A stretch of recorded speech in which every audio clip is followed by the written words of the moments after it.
Hey, what's up? It's Ben Greenfield. And if you want to know whether alcohol really makes you fat, what alcohol is the healthiest, hidden ingredients in alcohol, and a whole lot more, do I have a good episode for you today? This is the ultimate alcohol damage mitigation guide with my friend Thomas DeLauer. Now, this one's going to blow your mind as far as some of the cool things you'll learn about alcohol and when to drink and all that jazz. If you're not into boozing, I'm sorry. Just send this to somebody who is. In the meantime, though, this podcast is brought to you by one of my favorite companies, Onnit. Onnit, Onnit. You get a big old fat discount on anything from Onnit when you go to bengreenfieldfitness.com/Onnit. That knocks 10% off of everything. They have these amazing MCT oils. They have this savory MCT oil I've been dumping on my salad. It is basically herbes de Provence. I don't know if I'm pronouncing that right, but you get all the benefits, all the ketone-producing benefits of MCT oil, but it tastes like herbs. It's this cool, savory MCT oil. They do like a coconut one. They've got a pumpkin spice one that you can blend into a cup of coffee with a little cinnamon and cacao. It tastes amazing. Just saying, that's my recommendation for an Onnit recipe. A whole bunch of other fun goodies, functional foods, supplements, amazing maces, kettlebells, club bells that you can order along with your emulsified MCT oil if you like to have MCT oil and then go hit heavy stuff. Slam a mace into a tire, you name it. Onnit.com/Ben Greenfield. Onnit.com/Ben Greenfield. You get 10% off. This podcast is also brought to you by an equally tasty website, Four Sigmatic. So what Four Sigmatic does is they produce these amazing coffee blends. I actually just had some coffee. It's the afternoon right now while I am recording today's podcast. And I had coffee, but what they do is they make this one coffee blend that takes coffee and they blend it with Tulsi, which is it's an herb that generally reduces a lot of the stress or the jitteriness that might be accompanied by a little bit of coffee. And then they also blend it with astragalus, which is a longevity herb that when paired with all the antioxidants in coffee is a match made in telomere longevity enhancing heaven. So it's like you're making yourself live longer and decreasing stress all at the same time. That's just one of the many blends they have. That one's the Tulsi astragalus coffee blend. They call it adaptogenic coffee. So you can check that out and any of the other Four Sigmatic blends over at Four Sigmatic's website. The code is Ben Greenfield. Ben Greenfield will knock 50% off of any Four Sigmatic purchase, and it's FOUR Sigmatic. Sigmatic is SIGMATIC. FourSigmatic.com. Check them out. In this episode of the Ben Greenfield Fitness Show. So it's kind of funny when we think about it that the body takes something that's poison and makes more poison out of it. It's kind of weird and twisted when you think about it. That's where more of the research is done in terms of what makes someone a chronic alcoholic versus someone that can flip a switch and turn it off and on. And it has to do with that catalase enzyme. The more distilled, the better. That's just plain and simple. It's pure. The purer, the better at that point. Hence your initial recommendation for Everclear. He's an expert in human performance and nutrition. Voted America's top personal trainer and one of the globe's most influential people in health and fitness.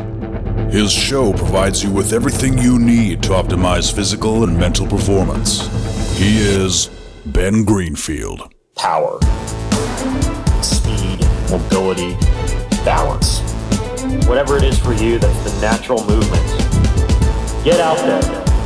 When you look at all the studies done, studies that have shown the greatest efficacy. All the information you need in one place, right here, right now, on the Ben Greenfield Fitness Podcast.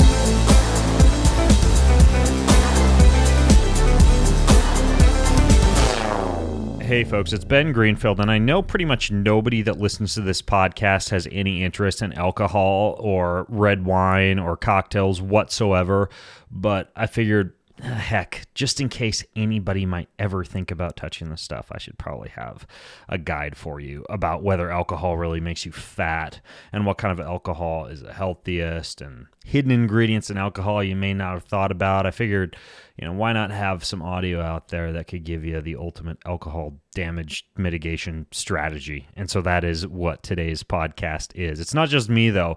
I decided to get a guy on the show who I respect because I had him on the show before, and we talked about curcumin and quelling inflammation. We talked about ginger oil. We talked about vegan fish oil options. He's a real wealth of knowledge in the area of nutrition, a real wealth of what I respect as research-based knowledge. His name is Thomas DeLauer, and Thomas is not only one of the leading experts in the world of chronic inflammation, he's also studied up on the low-carb diet quite a bit. He used to, as you could hear if you went back and listened to my previous podcast with him, be a 280-pound overweight corporate executive, and then he became a Health and Fitness magazine cover model, and he's been all over Ironman Magazine, Muscle and Performance, Natural Muscle Magazine, Platform Magazine, all these different type of magazines you see at the grocery store. You may have seen Thomas flexing on the cover of. His actual background is in sports psychology, but now he's all over the place. He's actually working on a project that's in the second phase of trials over at UCLA to identify a strain of bacteria that can help to modulate inflammation within the body. He does a lot of kind of like formulating and supplement creation in the natural products industry. He actually has a company called Core Factor that he creates some of these products for. And I'll link to all this stuff in the show notes, as well as the previous podcast that I did with Thomas. If you just go to bengreenfieldfitness.com/alcohol podcast, that's bengreenfieldfitness.com/alcohol podcast. So, Thomas, welcome to the show. And of course, the $1 million question that I should probably just start things off with right away here is, what do you drink, man? What's your cocktail of choice here?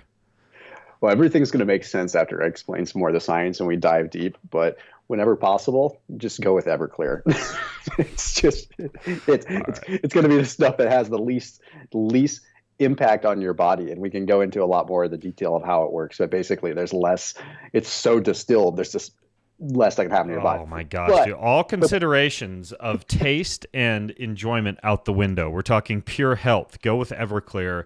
You heard it here first from Thomas. Well, Thomas, I personally have Everclear. I typically use it as a mixing agent for putting together little volumetrically dosed psychedelic beverages. For example, you can use it to place like 100 microgram blotter of LSD in, and then if you add 10 milliliters of Everclear to that, and then you use a little dropper bottle and you take 1 milliliter of the Everclear with the LSD in it, you're getting 10 micrograms of LSD, meaning that you'll get a good cognitive boost without actually, say, tripping all day long. That's about all I use Everclear for, is to mix illicit and illegal psychedelic drugs.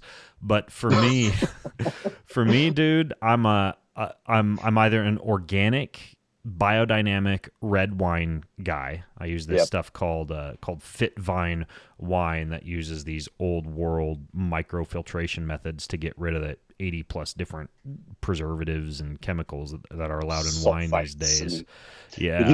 I grew up in. I'm from Sonoma originally, Sonoma, California, wine country. Oh man, so like you're speaking my language there. Like, oh, the amount of stuff that was even in our water. We just found out. I don't mean to interrupt, but I had to say this. Like, I just read something this last week that Sonoma County has some of the highest rates of cancer in the country, and it's all just probably because of all the sulfites and all the stuff that's just coming out of the vineyards. But anyway, I digress. Yeah, exactly. Like the Fit Vine, or the other one is Dry Farm Wines, right? They do like a monthly shipment to your house. I just go with the Fit Vine because A, they sponsor me as an athlete for my competitions, and B, I kind of like to know what I'm like. Dry Farm Wines does the same thing, like a good organic, biodynamic, low residual sugar, low toxin, low sulfate wine, but it's like a different set of bottles that you get to your house each month. Whereas the Fit Vine wine, you just get, I get my basics, right? They've got a Cabernet, Pinot Noir, a Zin. I don't really do a white, but I've just got kind of the basic 3 sets of bottles by going with them. Nice. However, I should mention too that I'm a big Moscow Mule guy. Like that's pretty much it for me. I'll either do a Moscow Mule, especially if I'm at a bar or a restaurant. Moscow Mules all day long, right? A little ginger, a little lime, a little vodka or gin, and a touch of mint, or the red wine. That's my poison, man. There you go. All right. Well, So speaking of poison, let's do this. Alcohol. So my first question for you, I've got a lot of questions for you, dude, because I know you're the guy who understands the biochemistry of this inside and out. How is alcohol actually metabolized? That's a big question I get. Like, what happens from the time this stuff hits your lips to the time that it's actually kind of surging through your bloodstream and spinning a few dials in your brain? Yeah, no, it's funny. It's one of the most common questions that I get too. It's like we just have this preconceived notion that like we just consume alcohol, and alcohol like does this thing to our cells that makes us feel good and or loopy or whatever. But it's a pretty intense process. And when you start understanding how laborious it is, it gives you a new appreciation for what your body is doing. It gives you a new appreciation for the alcohol that you're drinking, and actually turns how you might look at alcohol. So basically, as soon as alcohol, which realistically is just ethanol, it enters the body, it's immediately absorbed. So unlike typical foods that have to, be broken down and then we absorb the nutrients, the effects of alcohol end up being felt immediately because it's immediately absorbed, because we end up having these enzymes that start breaking it down before it ever even hits the stomach. We actually start converting alcohol into what's called acetaldehyde immediately. So even our saliva can start to break it down. So the enzyme that does that, we have an enzyme that's called alcohol dehydrogenase. And basically, if you break down the word dehydrogenase, it means that it's breaking down and removing hydrogens. So it's literally just breaking down that component. Then it ends up going through the small intestine, and then it absorbs, and then obviously from there it's going into the liver and doing a multitude of other things. But what we don't always realize is alcohol, once it's broken down, it turns into this acetaldehyde. This acetaldehyde can really travel many places, and even in the smallest capillaries that we would normally not have a lot of nutrients going. Some of these capillaries are so small that we're really encompassing our entire liver. So our liver has a series of very, very small microcapillaries, obviously, because it's filtering blood. Well, the interesting thing is acetaldehyde can go into these microcapillaries and really encompass the entire liver. So then the liver actually metabolizes it even further by two additional enzymes. Everything with alcohol is an enzymatic process. So you think about even the fermentation and the creation of alcohol in the first place, it's all enzymatic. Okay, everything, and I know, Ben, you talk about the importance of specific enzymes all the time. We forget that like every function in our body is a response of enzymes. And so, of course, we have the alcohol dehydrogenase, which actually has an effect not just in the liver, but then we also have the aldehyde dehydrogenase, which first metabolizes alcohol into the acetaldehyde, and then it further metabolizes it into what is called acetate. So basically, you're taking something that's already fairly pure, like ethanol is already pretty pure, and you're breaking it down into these even more pure forms. Then it's ultimately metabolized into water and carbon dioxide, and thusly eliminated. So that's kind of the soup to nuts kind of process of what happens in your body. Okay. Now, one thing you mentioned was alcohol dehydrogenase, and I've got two possible rabbit holes to go down. First of all, in terms of the genetics of alcohol metabolism and the role of alcohol dehydrogenase, there's of course this stereotypical Asian businessman who gets super red-faced after a couple of beers and gets this alcohol flush reaction and a horrible hangover the next day because of a low amount of alcohol dehydrogenase production. Is that fact? Is that myth? Do certain people actually produce less alcohol dehydrogenase? So I haven't found anything that confirms or denies that. But what ends up happening a lot of times is when alcohol dehydrogenase actually turns alcohol into acetaldehyde, it's bound to nicotinamide adenine. I can't remember the full name, but it's a form of one of the nicotine molecules. The nicotinamide adenine dinucleotide, NAD. Yeah, NAD. So it's taking it into NAD. So what ends up happening is it's how much of the acetaldehyde can actually bind to that is what causes someone's ability to process alcohol. So if they're getting red-faced or they don't have enough, quote unquote, don't have enough alcohol dehydrogenase, it's usually that's the issue. I don't know if we have like this predefined like repository of alcohol dehydrogenase that's just like sitting there ready to go. A lot of it has to do, and we'll get into this, but you probably have heard of like the different cytochromes, like cytochrome P450, which is kind of that's another part of the process. And I think it has more to do with that than the dehydrogenase. So I think when you hear people that have sort of a superficial understanding of the biochemistry and what's happening in your body, they're going to lean on just alcohol dehydrogenase because it's semi-common and people know about it.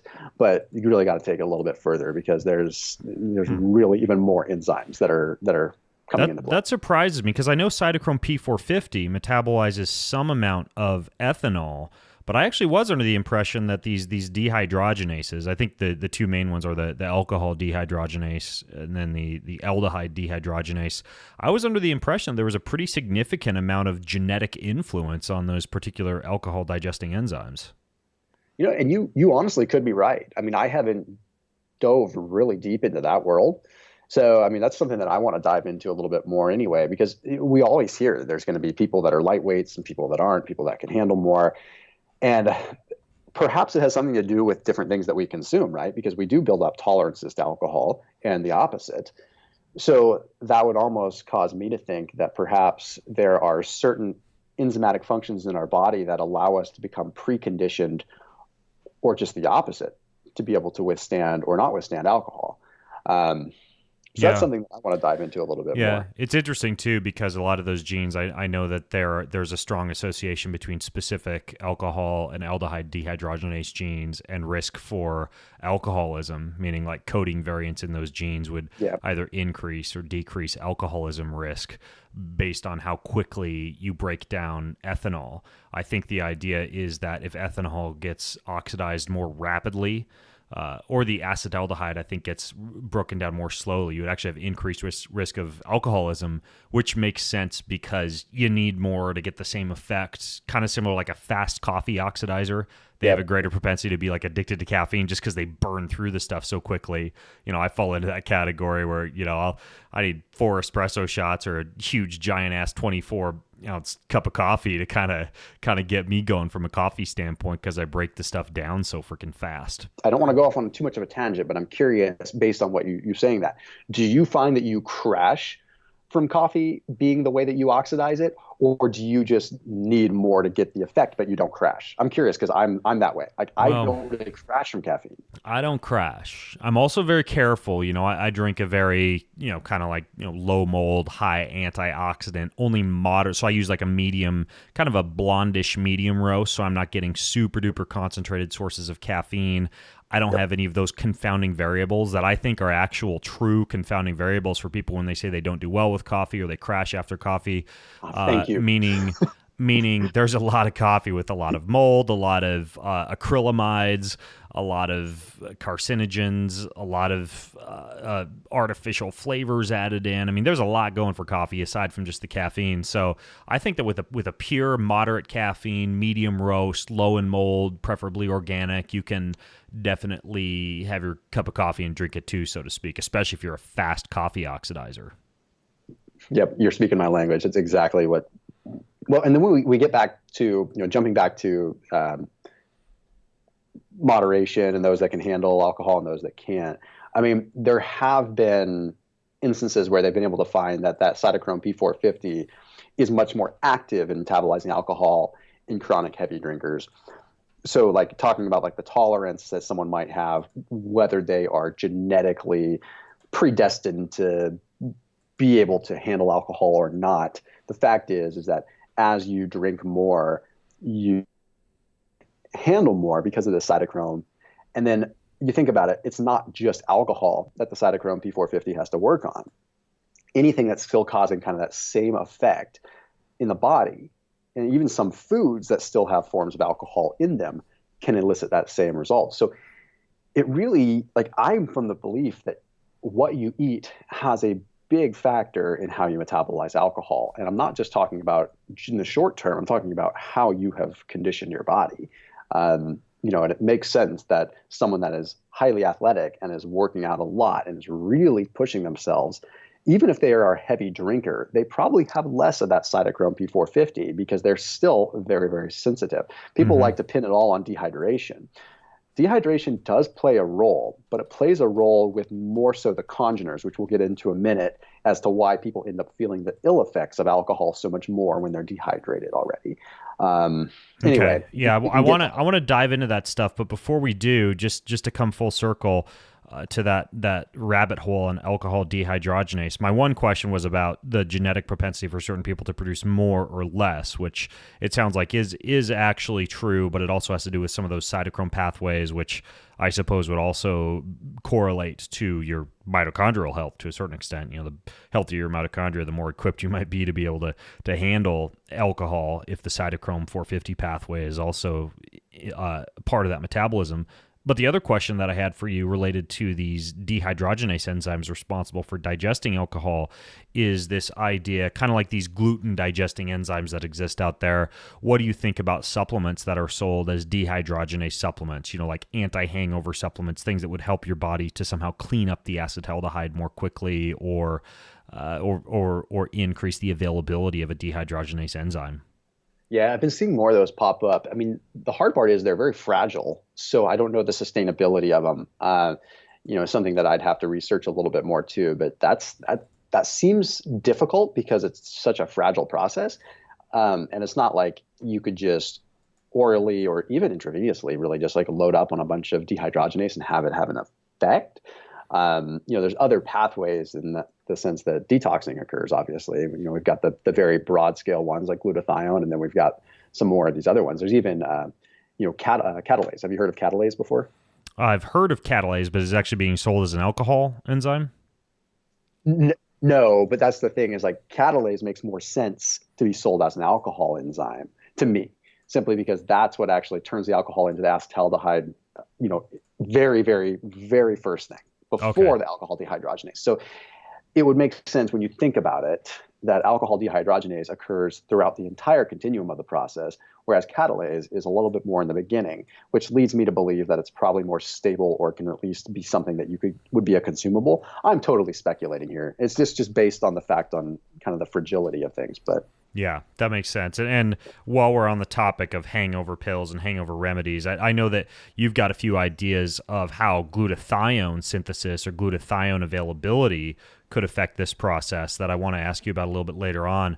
But just a complete aside on the for the Men's Health Magazine website, I actually did a whole story on hangover cures. They had me this was around the holidays, 5 different popular hangover remedies that contain milk thistle extract, some of these things that supposedly increase dehydrogenase enzyme activity, other popular hangover remedies like vitamin C, high-dose vitamin B, etc. And they had me try out each of these different hangover remedies, including an IV, right? Just like a basic Myers cocktail type of IV for both hydration and vitamin availability.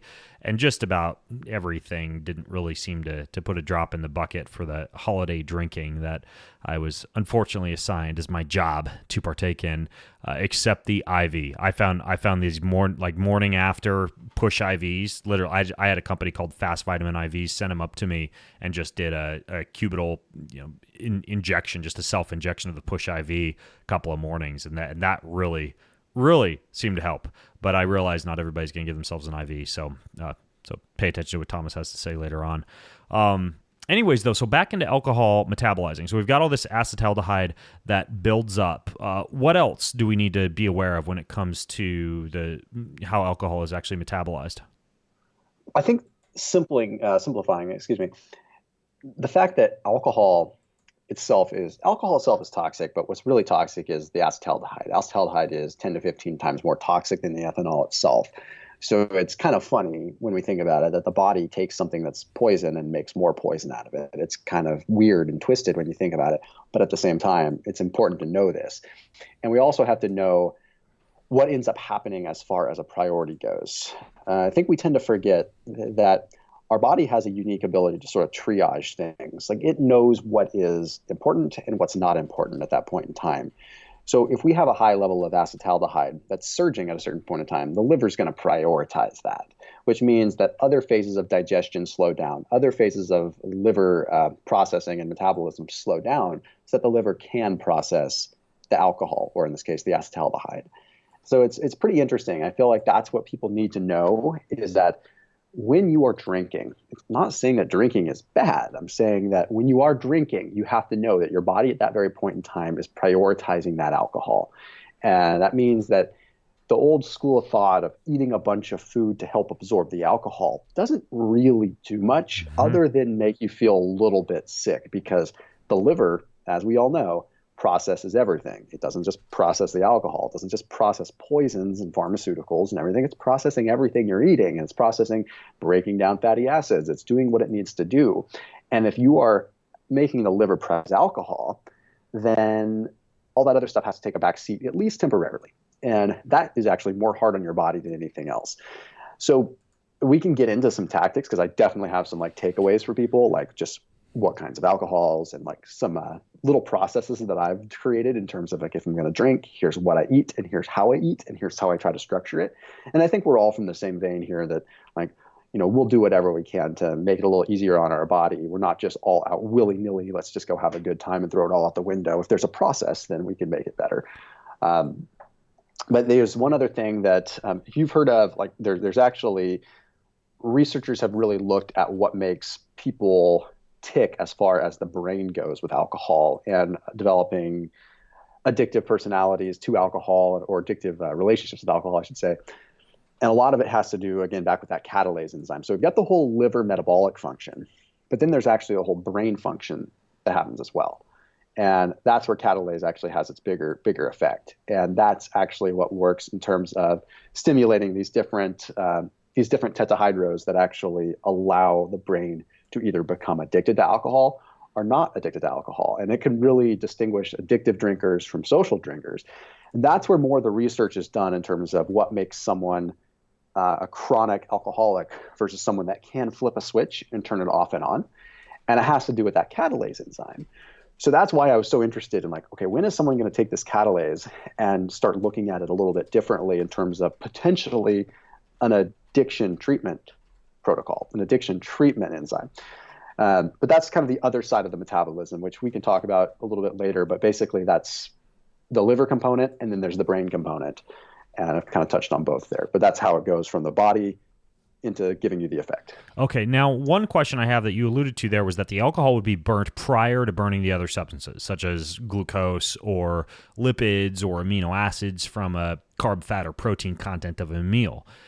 Is that actually true? Because it's very difficult for me to understand how the body physiologically would burn one primary source of fuel. When we look at ketosis, you're shuttling ketones through the metabolic pathways, but at the same time you are engaged in some amount of glycolysis, some amount of breakdown of creatine phosphate, some amount of beta oxidation and free fatty acid utilization. Or if you look at exercise, you're never at a point, very rarely, where you're burning pure carbohydrate or pure fat. It's always a mixture of fuels that includes some amount of nitrogen utilization and amino acid utilization as well. So when we look at alcohol, is it truly true, I guess, to use the highly scientific term, truly true, that you really are just burning ethanol and nothing else? Kind of. So it's a two-part thing. So you're dead on. And I'll actually touch on this for 1 second, because yes, as someone that talks about the keto diet all the time, you can imagine how many people get upset with me when I talk about different glucose metabolisms that are occurring.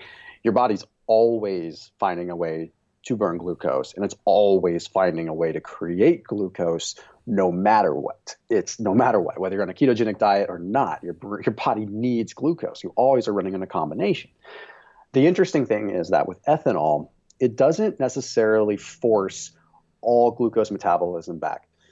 So glucose metabolism is showing to be limited, but the big thing ends up happening when it stops the beta oxidation. So basically it's stopping that. So ethanol blocks the fatty acid beta oxidation process because it inhibits what's called the peroxisome proliferation. So that peroxisome proliferation is this whole process that allows fats to go through the natural peroxidation that occurs. So basically you hear of lipid peroxidation, where a fat reacts with an oxygen molecule and becomes quote unquote toxic. Well, it's not that it necessarily becomes toxic. It's just reacting with ROS, and it's kind of doing just a natural thing in the body. Well, ethanol stops the good process of that occurring. So it stops that whole beta oxidation process temporarily. So it blocks it. Now, that beta oxidation process can happen at multiple areas. It can happen throughout your body. It doesn't just happen in one spot. So if it's stopping it in the liver, then sure, that makes perfect sense. Ethanol is prioritizing that. But ethanol is only processed in the liver. It's not processed in the cells in other places. It can process in the brain, but it's broken down into something different. So the point is there's still some glucose metabolism going on throughout the course of your body, but the liver is having to focus on that.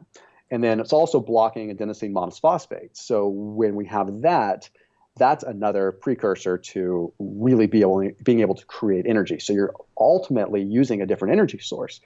And when we back it out and we really look at things, you have carbohydrates that utilize a certain number or 4 calories per gram. You have fats that are 9 calories per gram. And then you have alcohol here randomly. That's 7 calories per gram. It's actually right there showing that, okay, wait a minute, like it's almost this separate macronutrient. Like ethanol is treated slightly different. It's kind of in the same vein as how medium chain triglycerides are 8 calories versus normal fats being 9. They are metabolized slightly different.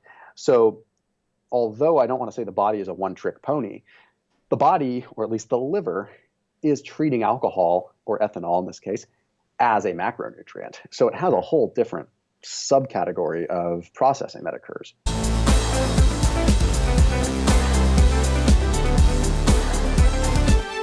Hey, I want to interrupt today's show to tell you about the brand new Kion coffee. This stuff is absolutely the best tasting, highest antioxidant coffee on the face of the planet. We tested it against dozens and dozens of so-called healthy coffees, popular coffees, Dunkin' Donuts to Starbucks and beyond. And not only do we find some pretty shocking issues with the coffees that we did test, but we can now ensure that the Kion coffee is based on third-party independent lab tests, totally mold-free at every single point of the production chain. Our highest quality coffee beans get tested literally for everything. We test for toxins, mold. We select beans that are not even chipped enough to risk an uneven roast or any beans that contain anything undesirable from a microorganism standpoint. Less than 3% of the coffee on the planet is certified and organic. Ours is. We roast it for a perfect amount of antioxidants. We reduce the carcinogens dramatically by ensuring that we don't roast it too much, by ensuring that we roast it enough to concentrate the antioxidants and get rid of the acrylamides. This coffee has the most science behind it and rigorous testing of any coffee you will ever try. Not only that, it tastes amazing. It's English walnuts, cacao, touch of orange citrus fruit. The stuff tastes and smells absolutely fantastic. You can get it now, brand new, over at Kion. GetKion.com/coffee. That's GetKion.com/coffee. I also want to tell you about something equally as tasty as coffee, and that is this turmeric gold. And yes, I have even been known to blend this with my Kion coffee. Organifi, this amazing company owned by my friend Drew Canoli, what they've done is they've come up with this amazing twist on golden milk. Like, you get golden milk at a coffee shop these days, and it's basically sugar and some kind of turmeric and typically some kind of pre-made concentrate of chemical cocktails. This is not what Organifi Gold is. What Organifi Gold did was they took turmeric, but they combined it with smooth coconut milk and cinnamon and ginger and lemon balm and this relaxing mushroom called reishi to create a warm, relaxing beverage that you could add to a little coffee to knock the edge off of coffee, or that you could have all on its own with a little hot water or a little almond milk at the end of the day for a nice latte you can curl up with by the fire. Curling up by a fire is your thing. It's Organifi Gold. Organifi makes all sorts of amazing powders. They have a green powder. They have a red powder. You spell it with an I. Organifi is spelled with an I. Organifi. And what you do is you go to Organifi.com, code Greenfield. Code Greenfield gives you 20% off over at Organifi.com. Check them out.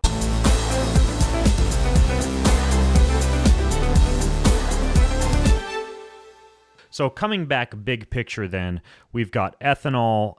When you consume ethanol, it's broken down pretty much in the liver primarily by alcohol dehydrogenase. That transforms it into acetaldehyde, which is technically toxic, but relatively short-lived, and that can be broken down into acetate by aldehyde dehydrogenase, and the acetate then gets broken down to carbon dioxide and water, usually in tissues other than the liver. That's the basics of the alcohol metabolism.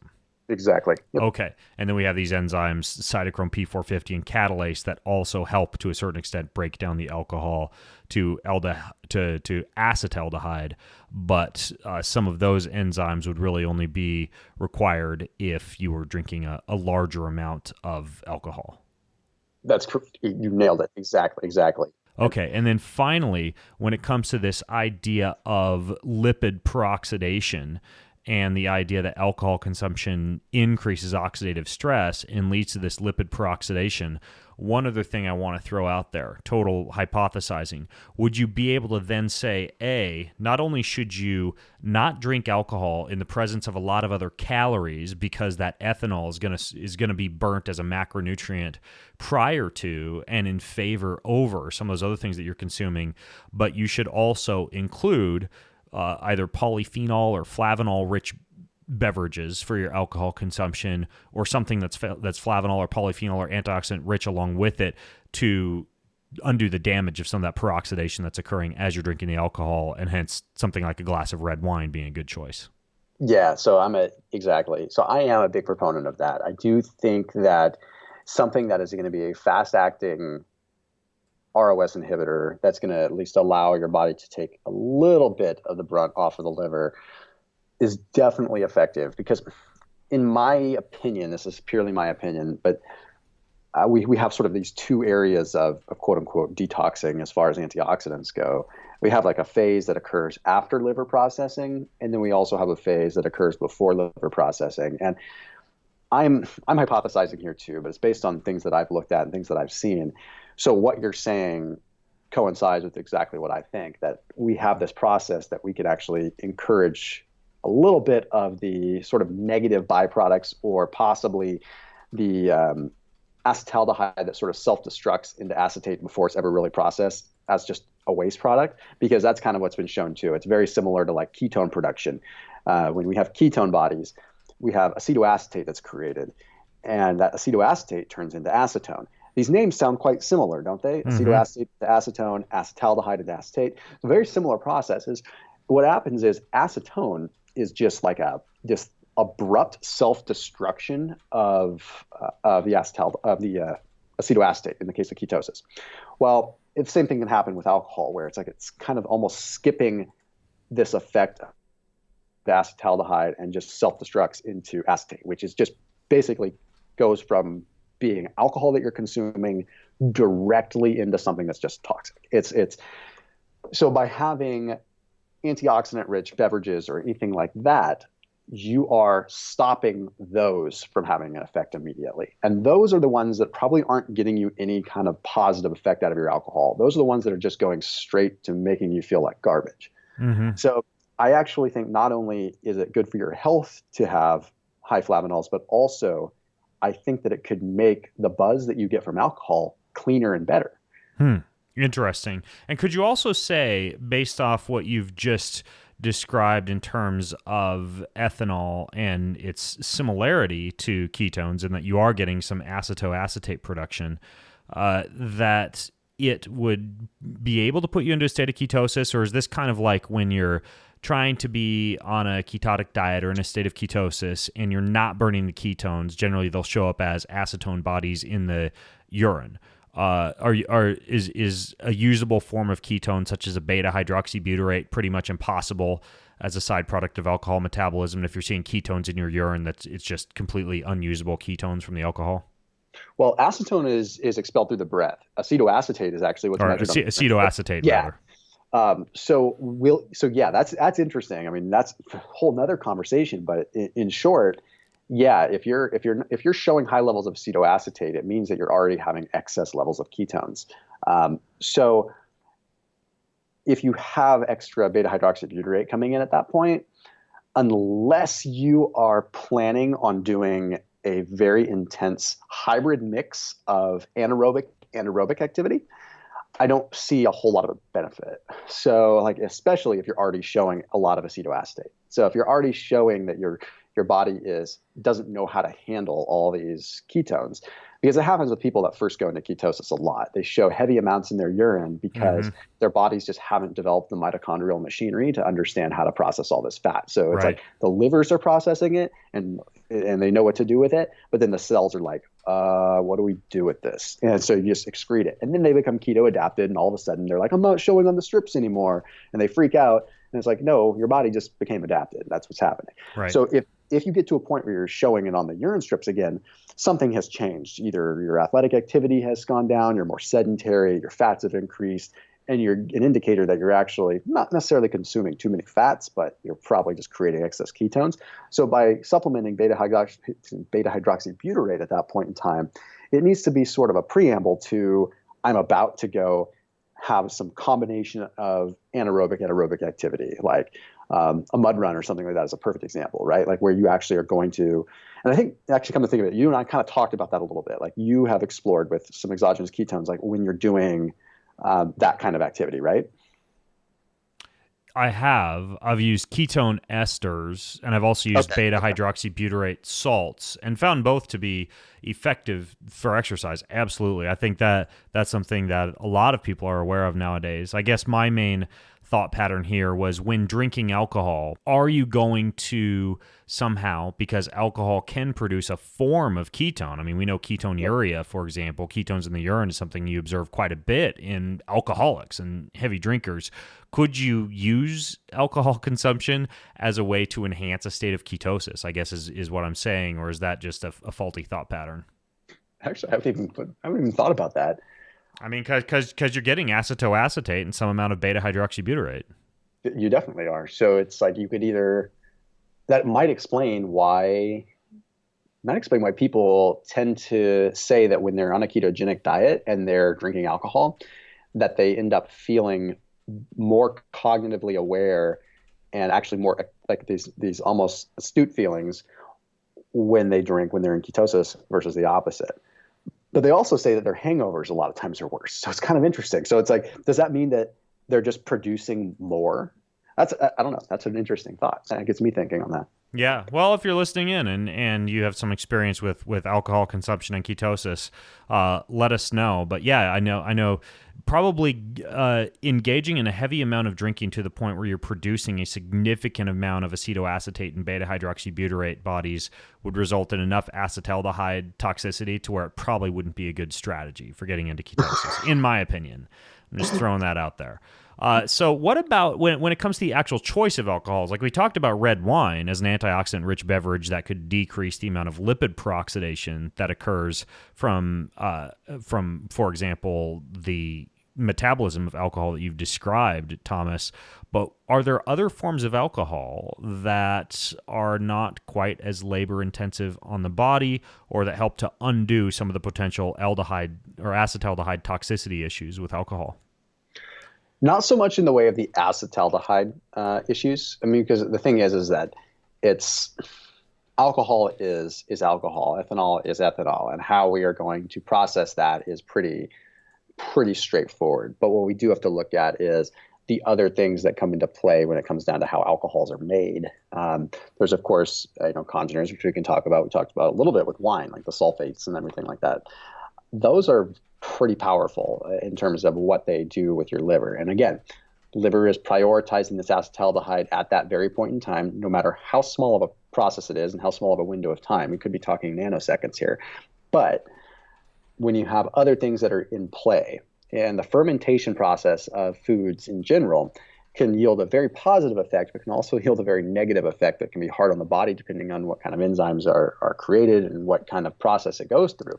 So when you're creating alcohol, depending on where that alcohol is rooted, makes a big, big difference. When you have grains, whiskey and vodka and things like that, if it's not processed all the way, if it's not distilled multiple times, you still have prolamins. So you still have these prolamins that can have an effect on the body, that can still raise TPO antibodies in the body. So you can have, for example, celiac-like effects on the body if you're consuming consistent amounts of a grain that's coming from an alcohol that's coming from a grain. So okay, so prolamines are like these plant storage proteins. You find them in wheat and barley and rye and all these other grains. Now, what you're saying is that those prolamines stay intact during the process of fermentation? So it's been speculated that when you go through fermentation process, that some of the proteins in general stay intact. That's what's actually, so I mean, that's where you're talking about like the proof of an alcohol. How much is pure ethanol and how much is still remnants of whatever has been fermented? So they'll say like with fruit, for instance, there's still elements of fructose that are there. There's still elements of protein that are there. And if there's elements of protein that are there, you basically have these prolamines, which are carriers of that. Now, that's whether or not you want to look at it from the side of how it's going to affect your immune system, which I'll talk about in a second. It's still additional particles that your body's breaking down. So it comes from the school of thought that, and although there isn't a whole lot of research into backing a lot of this up, the more distilled, the better. That's just plain and simple. It's pure. The purer, the better at that point. And hence your initial recommendation for Everclear. Yeah. Okay. Some will argue that you're missing out on some of the health benefits and the antioxidant properties that actually might remain too. That's a good question to look into a little bit more. Like, okay, for example, if we were to take wine and just go all the way and continue to bring it into as pure of an alcohol as we could from wine, would some of the antioxidants still remain? Even if we took grapes and got it down to let's say we got it down to like a 160 proof or something, would it still carry the resveratrol? Would it still carry the antioxidants? Maybe it carries remnants of them and your body can piece them together, but that's kind of a gamble. Like when you know that you can just have a distilled version of it and just get it down as clean as possible, then you know that all your body has to worry about is that alcohol dehydrogenase catalase process a lot easier. Now, I mean, it all depends on who you talk to. But the prolamins, potato, some people say prolamins, some people say prolamines, but they're carrier proteins. And what ends up happening is like you have different prolamines that carry protein. And whenever you consume a grain, you have these prolamines that react within your body. And the hard part is the body sometimes has a hard time differentiating these different prolamines if you have a sensitivity to, say, gluten, or if you have a sensitivity to another prolamine. So when they're broken down, it can be hard on the immune system because the immune system is basically trying to trigger a response with TPO antibodies and other antibodies to these various essentially protein structures.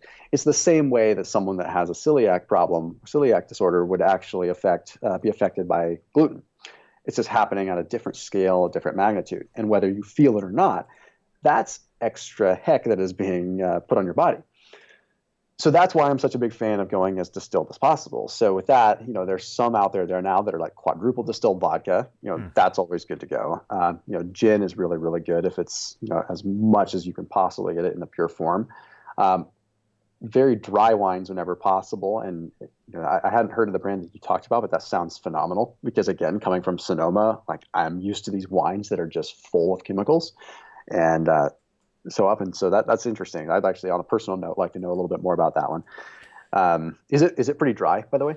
It's very dry. It has a longer fermentation process, so it's not quite as sweet. And although I'm not aware of the prolamine content of it, just the fact that the starting source is a grape rather than a grain gives me a pretty good feeling about it. It is considered to be a dry red wine, and dry red wines typically range in like the 4 to 5 grams of net carbs per glass, so it's relatively low in sugars too. A lot of people will call these things keto wines.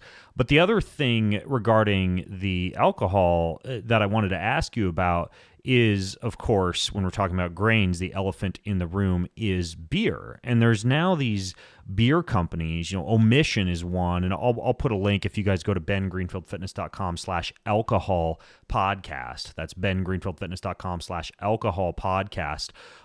Omission and some of these smaller microbreweries, they're now advertising what is called gluten-removed beers, where they're using some kind of a special enzyme to break down the gluten protein, not to remove it, but to break it down. Do you have any opinion on any of these popular gluten-free beers? Yeah, I mean, I have an opinion, and that's, you can take it for what it's worth. But, when you're breaking down gluten, you're still having remnants of gluten. So it's the immune system is smart. At first it sounds like the immune system is stupid because we say that it has a hard time differentiating between these different prolamines, but it's also smart in the sense that it's still going to elicit a response and try to piece things together. So although you may not have the intense effect, you might still have the antibody response if you were someone that is gluten intolerant. Right, right, like a celiac. Because I know, anytime we're talking about an enzymatic reaction, all you're doing is taking a large protein and break it down into smaller proteins. And if you have something like celiac disease, that's a pretty intensive reaction to gluten. And so all you're essentially saying is, I've got a large gluten molecule, I'm making it a really small gluten molecule, but it's gluten nonetheless, here you go. I would say, if you're just one of those people who avoids gluten because you're kind of trying to be careful due to brain fog or, the so-called grain brain issue or something like that, I wouldn't be as concerned. But something like celiac disease, you're still drinking a bunch of gluten in these gluten-free beers. Yeah, I think I would argue that can they even get the designated gluten-free certification? I don't think the U.S. government allows them, based on what I just described, to have an actual gluten-free cert. Yeah, that's what I thought, because they're going to look at it and they're going to say there's still gluten in this. And, sometimes say what we want about the U.S. government, but sometimes it's fairly black and white, and sometimes that's how we have to look at things. And that is kind of black and white. So it's, that's interesting to really think about a little bit more.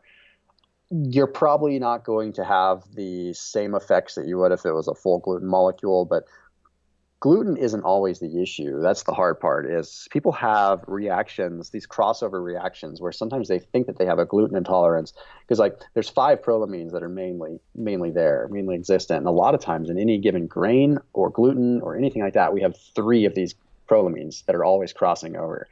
And if you do the math, if you really back it out, that there can be situations where gluten is sharing the same common denominator as all these other grains.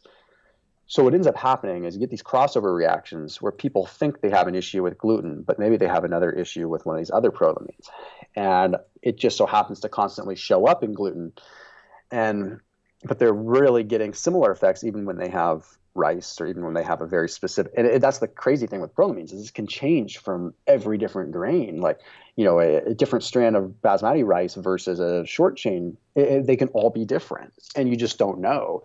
And the general population is, of course, this is no fault to them, is not going to be in tune with their body enough to know that when I eat basmati rice, I get diarrhea, but when I eat short grain rice, I don't. It's just, we as people that are listening to this podcast, and you and I, Ben, we would probably point it out. We'd probably figure it out. But the thing is we can't expect everyone in the world to be thinking about their diet that way. Right. And so I guess my point is that I just wouldn't trust it if you have a medical condition, but I do like that there's an effort there. Some of these hard ciders might be a better option for people like that, though. Right. That makes sense. And I also want to ask, of course, about things other than the acetaldehyde and the gluten or the grains or the prolamines. What are some other things in alcohol that we should be careful with and that would lead you to want to look for something like a quadruple distillation method? Yeah, well, of course, obviously you're going to want to look at the sugar. That's a pretty big one. If there's added sugar into the process too, we have to remember that de novo lipogenesis is accelerated a lot more when you're drinking. So that means sugar is going to turn to fat a lot easier. Fructose is going to turn to fat a lot easier. Fruity drinks, things like that have higher fructose content, that fructose, which can, by the way, fructose can only be metabolized by the liver to begin with. So when we are already taxing the liver, anything that's going to have some fructose in it is definitely something that you're going to want to avoid. So mixing alcohol with fruit or fruity beverages is a big no-no, especially if you're looking at, moderating your waistline a little bit. Yeah, I would toss the exception in there for me personally, and the way I kind of hack this is I will drink my alcohol in a relatively glycogen depleted state, meaning that the liver does contain the enzyme necessary for converting fructose into storage glycogen. Muscles don't. But for me, I don't eat a lot most of the day. I do a lot of fats, a moderate amount of proteins.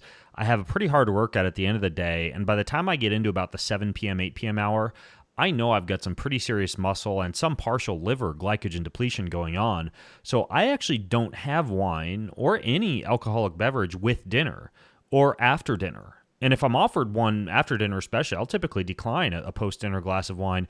I pretty much exclusively drink either in the early stages of a meal or in the 30 to 60 minutes leading up to dinner when I actually have slightly emptied liver glycogen levels.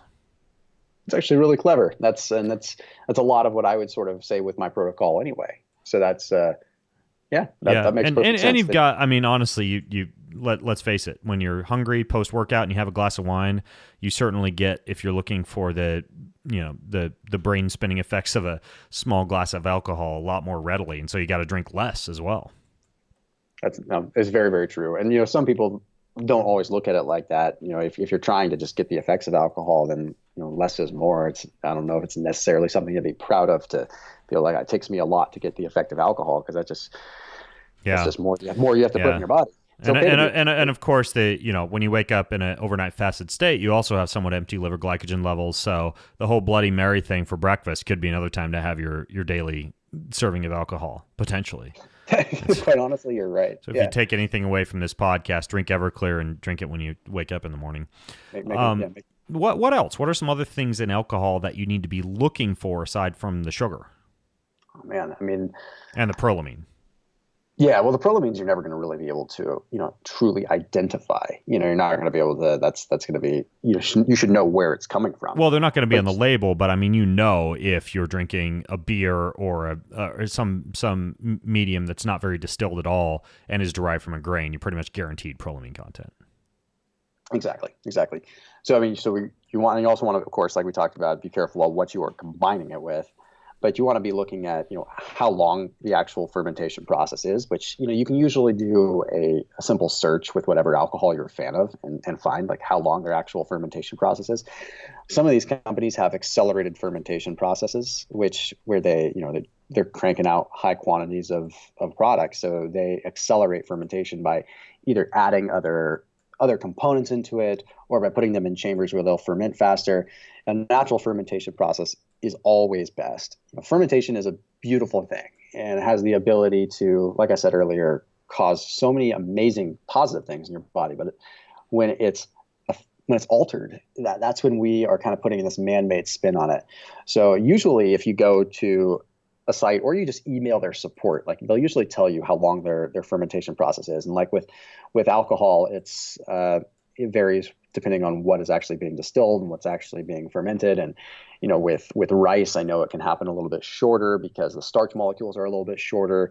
But some of these other ones that have like these other polysaccharides and fructose that are in them, they should be fermenting longer. So if, for example, if your favorite, I can't name any brands here or anything, but if you think of some of the gins or possibly even some of the tequilas, since we're talking about agave and fructose, if your actual tequila is fermenting for a lesser period of time than your vodka, you have a problem. So that's the kind of things that I would be, really cognizant of. But for the most part, there's not a whole lot that I else know of to look at when you're looking at an alcohol. I mean, it's really a pretty basic structure. I mean, there's things you should be cognizant in terms of like your glutathione production in your own body, but those are more so things that you can do with your exercise and your diet to kind of modulate yourself to help your body fight it off a little bit. What about fillers? Like if you're getting something like vodka or tequila, gin, rye, pretty good distillation process, you're decreasing some of that prolamine content. Are there any like congeners, preservatives, any of these, so-called natural flavors added, other things that you need to look for that kind of fly under the radar?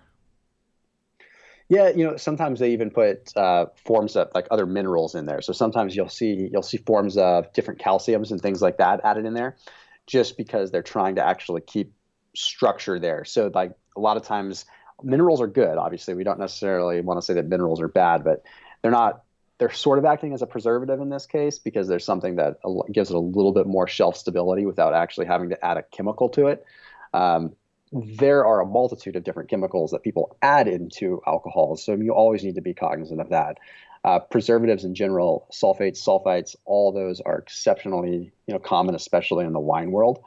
So whenever possible, and unfortunately, it's becoming more common with kind of the local small scale breweries and things like that for them to put stuff into them too, just because they're moving less quantity. So sometimes there's like two sides of the coin. There's the side where they're accelerating the processing and accelerating the fermentation because they can't keep up with demand. But then there's also the side where it's like these smaller scale and they haven't quite determined their inventory control. So they make larger batches that they can't always sell off. So some of these smaller breweries and these smaller distilleries end up having problems where they create them and they have to sit on the shelf for a long time. And that's where they unknowingly are adding way too much in the way of preservatives just to make sure that they're accommodating the fact that they aren't moving the quantity they want to move yet. So, whenever possible, just make sure that it's pure. I mean, that's just what we have to look at. If there's anything that you can't pronounce in there, and it's just goes back to the basics, it shouldn't be there. Alcohol is already a very sensitive process to break down. So why add more complication to it? Okay. Got it. Before we turn to enhancing your body's ability via something like glutathione production, anything else from the actual composition of the drink itself that we need to take into consideration? I think we pretty much covered it. I mean, Okay. I can always go a little bit deeper with some other stuff, but it's usually just, again, at that point, the congeners and everything like that, the mash fermentation. But I think we're all good there. Okay, got it. And then there's one other thing I should mention. I was talking about the best time of day to have, say, a glass of wine or a cocktail. We shouldn't underplay the fact that from an ancestral standpoint, we see pretty significant use of a lot of these bitters and digestives, often in the form of cocktails consumed prior to a meal to enhance like the first phase insulin response or digestive enzyme production. And so, one really great one that I had the other day, it's fresh in my mind. I was at an Italian restaurant. They served me this thing called Ebo-Lebo, Ebolebo. It's a liquor, and it's extremely bitter. It's derived primarily from yarrow root. And, Really? You see things like this. You see, for example, like I mentioned, there's a method behind the madness that I like a Moscow Mule because what is it? It's ginger, it's a little lime that will, the ascorbic acid in that will enhance some of the digestive enzyme production. It's got mint, of course, another digestive. So I'm a fan of also strategically consuming your alcohol prior to or in the early stages of a meal for that reason as well. So, I mean, there's more to just like spinning a few dials in your brain when it comes to alcohol if we look at this from like a digestive enhancement standpoint. Totally. Yeah, it's so I take it a little bit differently than you, but still in the same vein. So what I usually recommend is consuming some kind of higher glycemic carbohydrate that is healthy. I'm going to use the example of a rice cake, even though it is a grain and some people may have that pro-laminin response. So it all depends on who you are, but a rice cake's a great example just because it's so high glycemic. When you go take a starch and you put it through the puffing process, that puffing process separates glucose molecules and makes them higher glycemic. So I usually recommend having some small thing to eat, like a couple of rice cakes that's going to digest fast, possibly even if you're someone that utilizes whey protein or even pea protein that can still elicit an insulin response that's fast and quick. Controlled insulin spikes are not bad, right? Like that's the thing is everyone's like, don't spike your insulin. Well, don't spike your insulin if you don't know what you're doing by eating just a Snickers bar. Spike your insulin like the right way and understand your body and understand the peaks and valleys.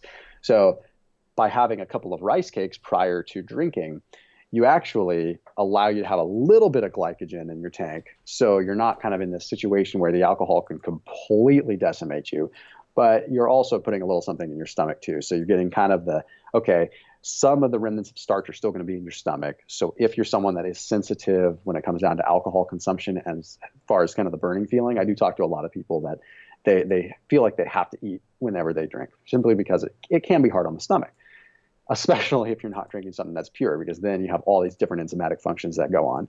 So yeah, a couple of rice cakes or something that's relatively high glycemic that will just not keep your glycogen level, will not elevate your glycogen levels, your liver glycogen levels, and won't stay digesting for a long period of time. Mm-hmm. So still in the same concept of what you're saying, just slightly different. Yeah. I think you can only buy that Ebo-Lebo stuff I mentioned. It's fringe Italian website, so I think you'll probably have to be an alcohol importer to get it. But I'll link to it in the show notes if you want to check out the stuff you're curious about these bitters and digestives over at bengreenfieldfitness.com/alcohol podcast. Now, Thomas, I know you're in the same way that you're a pretty good expert in the realm of chronic inflammation, which I suppose could be why you got interested in this in the first place. You know quite a bit about glutathione production and glutathione absorption. So I'd like to turn to that because that's certainly something that we see talked about quite a bit in the whole alcohol damage mitigating discussion. So in terms of glutathione production, that's kind of an interesting process in general. How does it coincide with alcohol? Yeah, so the short answer is glutathione is going to ultimately be what stops the process of alcohol really creating the oxidative effect on the body, that reactive oxygen species having that negative oxidative stress. So we've got a few different forms of glutathione that are naturally occurring in your body, and they're all are in a process of basically nullifying these different toxins. And it all comes to the fact that glutathione is an electron donor, essentially. So you've got the reduced form where it's going to basically donate an electron, just like in any other way where you are stopping a free radical. So any antioxidant essentially has this effect, but glutathione does it with a lot more depth. You have a free radical. Then you have glutathione, which donates an electron. So what that means is that it has the ability to neutralize this free radical that's running throughout your body. And alcohol has a tendency to create a lot of them just through the processing. So what happens is the liver has this thing called glutathione. The glutathione will go ahead and it'll donate its electron to neutralize these free radicals and ultimately bring your body back to homeostasis. Hard part is that glutathione takes a little while to go through its cycle to where it creates again.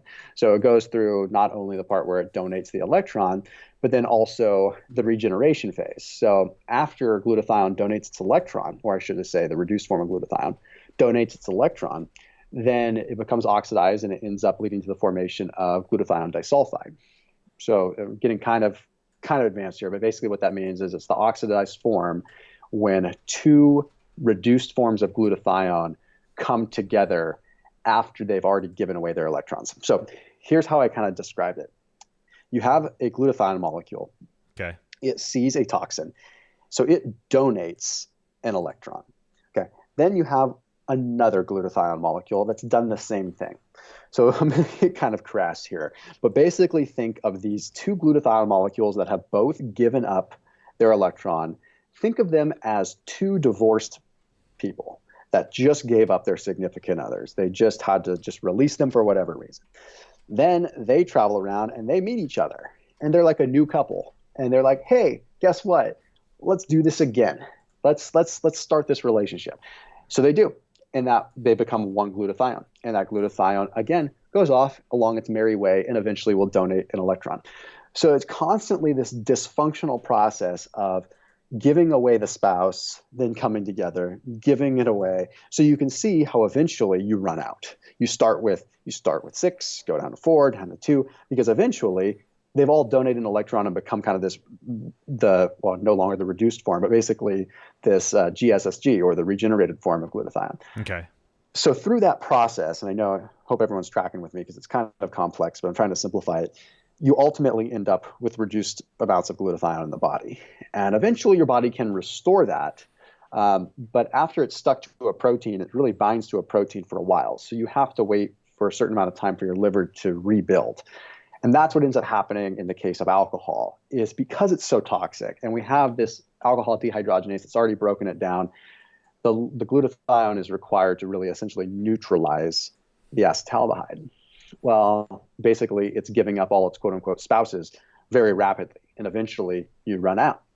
And it's the depletion of glutathione that essentially is leading to the hangover effect, because you have no glutathione, or very limited glutathione, I shouldn't say no, you have very limited glutathione left to recover from natural processes. So the next day, your glutathione levels are starting to replenish, but the problem is they were so exhausted in fighting off the alcohol that now they're having a hard time fighting off just the DDTs and the toxins that we're getting from the air and just natural cellular waste. So you're not feeling the effects of the alcohol generally with a hangover. In fact, you're not at all. You're feeling the effects of your body without glutathione or without the ability to detox. So if you didn't have glutathione, that's just how you'd feel all the time. So I always describe the fact that you have a miniature hangover going on in your body all the time. you're never in a situation where you don't have a little bit of a hangover. You just have a little bit of a hangover or a lot of bit of a hangover. And it all comes down to how that glutathione process works. Okay, so basically we're all living in a state where we're constantly depleting glutathione. Now, I'm well aware of this. I'm actually a glutathione junkie. I do a glutathione injection once a week now. I also do a glutathione IV once a week. I read a very interesting article about glycine and the fact that the human race in general tends to be glycine deficient. That's probably kind of a rabbit hole because I know we're tight on time, but glycine I know is one important building block for glutathione, and the fact that humans tend to be walking around in a glycine deficient state is something that of course also affects your glutathione levels, especially in light of the fact that this stuff is constantly depleted. Now, I'll try and hunt down that article, by the way, on how humans are kind of hardwired to be a little bit glycine deficient, so we're always fighting an uphill battle against this glutathione issue. But when it comes to glutathione absorption, that's something that's talked about quite a bit in especially like the natural products industry and supplement formulation industry. Is we know we can get glutathione from sulfur-rich foods. We can get it from whey protein isolate is another perfect example. But when it comes to supplementing, like getting a dense source of glutathione, talk to me a little bit about actual absorption when it comes to glutathione. Yeah. So in short, oral glutathione is very, very difficult to absorb. It requires a lot of different processes because it is, just like I mentioned earlier with other things, it's very fragile. It's very difficult to get in. And we know that our gut biome is harsh. That whole world is harsh. Lots of bacteria, lots of acids, lots of crazy. It's like a volcano of just chaos going on in there. So, they've got the stomach, which is hard in and of itself. But then you actually have the absorption. I mean, you actually have you can't necessarily expect an antioxidant to just absorb through the enterocyte and just get right into action. Especially something that is ultimately housed in the liver. If that was the case, then everything that we would take would just be hanging out in the liver waiting to do its job and not going through the kidney and going through the standard excretion process. So glutathione is exceptionally difficult. That's why so many people go ahead and go with IV injections, which is still, the gold standard. It's just not always practical. Not everyone has the ability to go and get an IV injection. So it's become a topic of increasing interest for people that are kind of not necessarily even in the biohacking world, but they're just understanding that glutathione is sort of this tank that we have, and it gets drained whenever we do anything that's exhausting or quite frankly, hardcore exercise will deplete your glutathione levels. It's not just alcohol. So absorption is very, very difficult. There are some ways that you can start allowing it to absorb a little bit better, and a lot of it has to do with chelating iron in the gut, because what ends up being difficult is that iron is this massive, massive component that stands in the way of absorbing so many different things, simply because most pathogens and bacteria in general have a really strong affinity to iron. So it makes it so that whenever you have excess iron in the gut, which is exceptionally common, we can do a whole different topic talking about how anemia is not really this common thing. It comes down to so many other processes in the body, but we have a lot of iron and it tends to build up in our guts. So what happens is, not only for the sake of good and bad bacteria, but the bad bacteria tend to be feeding off of iron.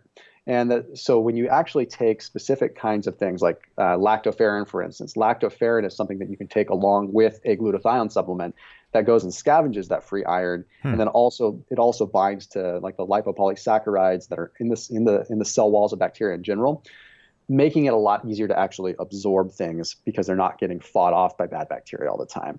That's a very simple way to put it. I mean, obviously the gut biome is an exceptionally advanced thing to talk about that I think we've only scratched the surface of.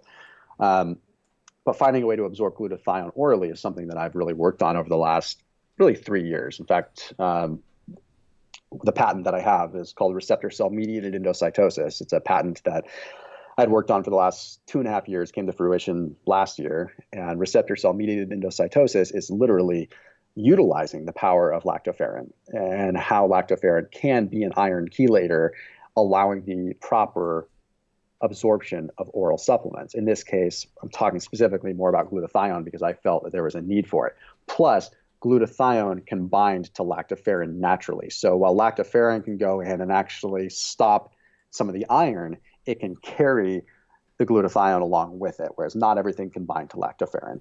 So glutathione has the ability, probably because it's an electron donor, to sort of wear two hats, where it can be like, hey, I'm good, the body needs me. But it can also wear a hat that says, I'm a bad pathogen, so I'm going to bind to lactoferrin, much like these other bad pathogens things would. So that's kind of tip of the iceberg of how that process works. But in general, this is very interesting, because I take lactoferrin. I use colostrum as a supplement, and that helps babies to develop healthy immune systems. It's a protein we find in colostrum, and essentially it keeps the stomach lining healthy. What you're saying is you're taking this same lactoferrin stuff that you might find in something like colostrum, you're combining it with glutathione, and that's allowing the glutathione to bypass stomach degradation. Exactly. And then get absorbed, conjugated to the lactoferrin. Exactly. You nailed it. It's almost like you and I have talked about it before, and we, honest to God, have not. No. So I do have a master's degree in physiology. I sometimes forget to say that on the show. Well, that's really interesting. So essentially, when you take glutathione and combine with lactoferrin, that increases absorption. What about, a lot of people will take glutathione in the mouth as like a liposomal delivery mechanism. Would that be a way to enhance this even more? Yes, so that's what we've worked on. So that's if you take liposomal micellar. I think we talked about this before in the other podcast. Well, we talked about it when it came to enhancing curcumin. We geeked out on a lot. So guys, if you're listening, guys and girls, go to bengreenfieldfitness.com/alcohol podcast, because we really got into liposomal delivery hardcore and how to actually make curcumin available to your entire body using a form like that. But you're doing the same thing with glutathione. Same thing as far as liposomal micellar, but then we took it one step further. So the guys over at, when we talked about curcumin and how we did it with curcumin, I had this technology, and I worked with these guys that had this technology called receptor cell-mediated endocytosis, where we had this lactoferrin bind. And we're like, wait a minute, if we take this lactoferrin bind and we put it with liposomes and micelles, then we have something that can not only allow it to, so let me back up for 1 second. Like you said, the lactoferrin allows to bypass that stomach degradation. So basically makes it so that it can be processed without getting hindered by the crazy hostility of the stomach. That lactoferrin is critical. Plus, it carries it a little bit further into the small intestine, where it's not only having an effect at allowing the glutathione to be potentially absorbed more, but actually killing off bad bacteria in the process. So not only, it's also acting as essentially an antibiotic for the bad bacteria and a probiotic, allowing the good bacteria to proliferate. So it actually has a double whammy. That lactoferrin is powerful with that. But then putting it inside a micelle, where a micelle is actually involved in the emulsification process of fats. So it has this direct gateway through the enterocyte, through the intestinal wall, and into the bloodstream, where it can get delivered directly to where it needs to go. So it's like the liposome gets it one step, the lactoferrin gets it another step, and then the micelle is like delivery confirmation, knowing that it's getting there. So we have a three-way process, which has allowed us to massively really just take the glutathione world by storm, being able to say, wait a minute, like this is a way that you can actually get it absorbed. And I'll go on record. I mean, even as someone that has this patent and has created it, I'm never going to say it's better than IV. It's like that. That's like saying, eating sugar is better than just infusing it in your blood. I mean, you have degradation that's going to occur naturally. So if you have access to an IV every single day, great. But the nice thing about, what we've been able to do with this is something that you can take before you drink or after you drink to kind of help give you that natural process, just expedite it a little bit more.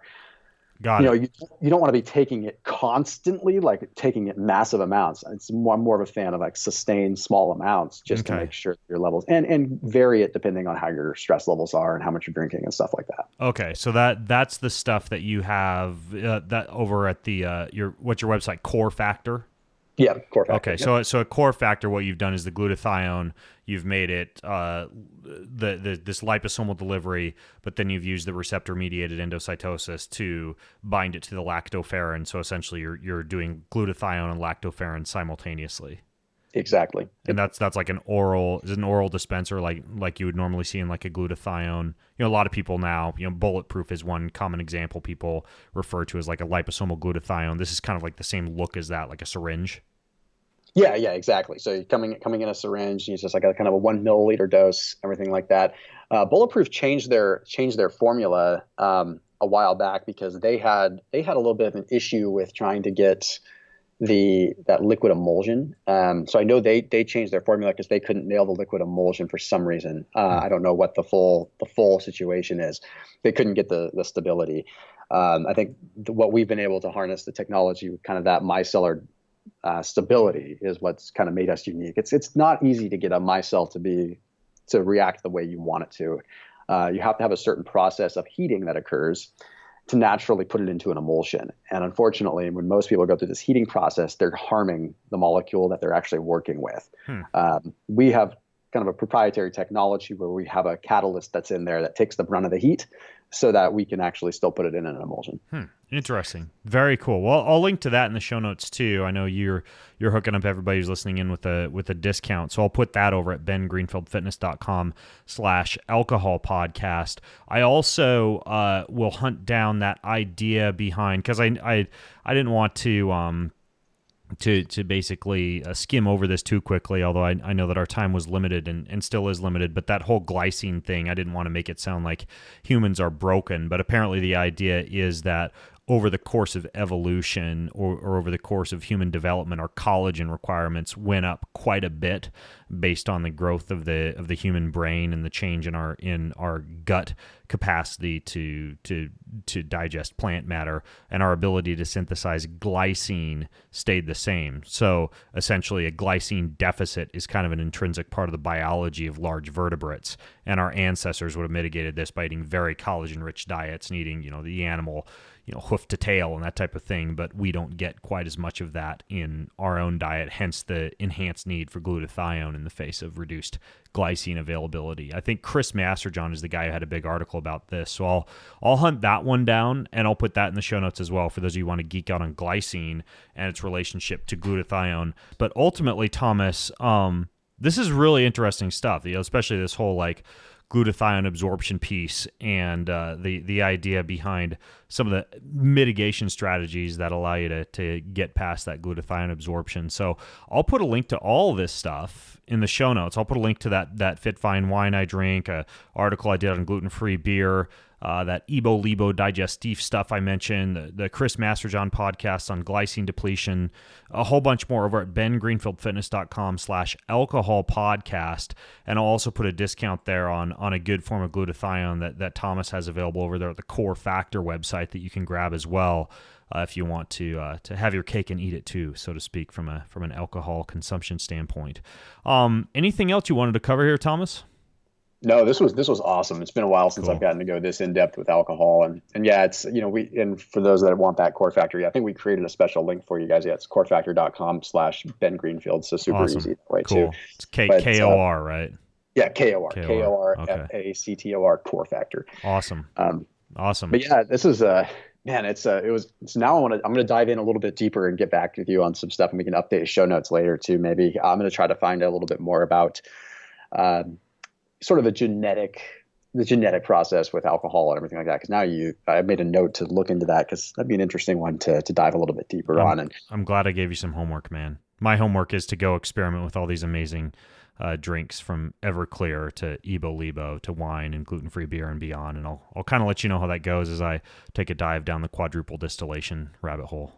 Awesome. Sounds great. All right, man. Well, folks, thanks for listening in. And until next time, I'm Ben Greenfield, along with Thomas DeLauer of Core Factor, the inventor of some amazing glutathione, signing out from bengreenfieldfitness.com. Have an amazing week and drink healthy. You've been listening to the Ben Greenfield Fitness Podcast.